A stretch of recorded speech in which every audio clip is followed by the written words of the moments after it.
Hindu Muslim ಭಾವೈಕ್ಯತೆ ಸಂಗಮಕ್ಕೆ ಸಾಕ್ಷಿಯಾದ ಈದ್ ಮಿಲಾದ್ ಮೆರವಣಿಗೆ.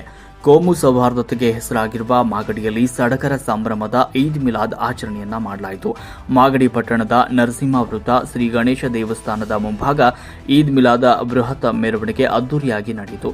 ಸೋಮವಾರ ಪ್ರವಾದಿ ಮೊಹಮ್ಮದ್ ಪೈಗಂಬರ್ ಅವರ ಜನ್ಮ ಜಯಂತಿಯ ಅಂಗವಾಗಿ ಸಾವಿರಾರು ಮುಸ್ಲಿಂ ಬಾಂಧವರು ಕೈಯಲ್ಲಿ ರಾಷ್ಟ್ರಧ್ವಜ ಮತ್ತು ಹಸಿರು ಧ್ವಜವನ್ನು ಹಿಡಿದುಕೊಂಡು ಮೆರವಣಿಗೆ ಮೂಲಕ ಭಾಗವಹಿಸಿದರು. ಸಂದರ್ಭದಲ್ಲಿ ಹಿಂದೂ ಮಹಾಗಣಪತಿ ಸಂಘಟನೆಯಿಂದ ತಂಪು ಪಾನೀಯ ವಿತರಣೆ ಮಾಡಲಾಯಿತು.